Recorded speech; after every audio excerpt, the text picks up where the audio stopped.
తండ్రికి మొరపెట్టింది, దాన్ని పుట్టించిన దేవునికి మొరపెట్టింది కోడి పుంజు. మనము కూడా కోడి వలె వేకువన లేచి మొరపెట్టే వారిగా ఉండాలన్నమాట. అదే మూడవదిగా చూస్తే ఇర్మియా గ్రంథము 15వ అధ్యాయము 19వ వచనంలో చూస్తే హంస వలె విచక్షణ కలిగి ఉండాలంట. మనము కూడా అంట విచక్షణ, ఈ లోకంలో జీవిస్తూనే ఉంటాం, ఈ పాపపు ఈ ప్రపంచంలో తిరుగుతూనే ఉంటాం.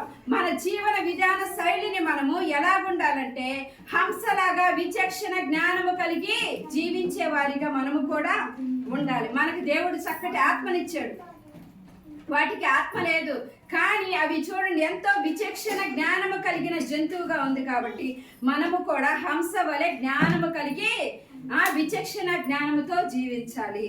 అలాగే నాలుగవదిగా చూస్తే యెషయా గ్రంథము 53వ అధ్యాయం 7వ వచనములో చూస్తే గొర్రె వంటి దీన మనసు కలిగి ఉండాలి. గొర్రె ఎంతో దీనముగా ఉంటది.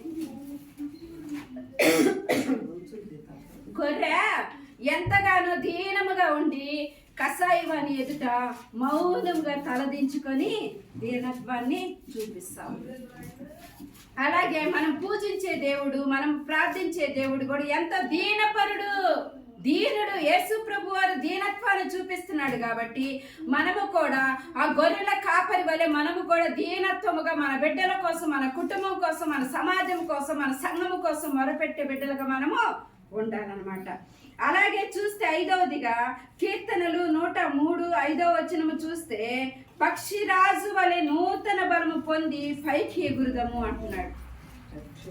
దావీదు మహారాజ్ చెప్తా ఉన్నాడు. ఇక్కడ ఏమని చెప్తున్నాడంటే పక్షిరాజు వలె అంట నూతన బలం పొంది పైకి ఎగిరేవాడిగా ఉండాలంట.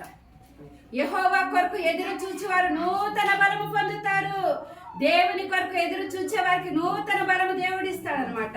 పక్షిరాజు వలె రెక్కలు చాచి పైకి ఎగిరే వారిగా చేస్తాడు, అలయక పరిగెత్తే వారిగా చేస్తాడు, సమస్యలకు నడిచే వారిగా నిన్ను నన్ను దేవుడు చేస్తాడు. ఏమని చెప్తున్నాడంటే పక్షిరాజు వలె యవ్వనము వలె నీ యవ్వనాన్ని కొత్తదనముగా చేస్తానని ఇక్కడ దేవుడు చెప్తా ఉన్నాడు. ఆరవది చూస్తే సామెతలు 6:6లో చూస్తే చీమల వలె క్రమము కలిగి ఉండాలంట. దేవుడు అంటాడు సోమరి చీమల యొద్దకు వెళ్ళు, వాటి నడతను పరిశీలన చేయి, పరీక్షించు, వాటి క్రమమును చూడు. చివరిగా 7వది ఏంటంటే కీర్తనలు 119:3లో చూస్తే తేనెటీగ వలె హృదయములో వాక్యం అనే మకరందమును ఉంచుకోవాలి.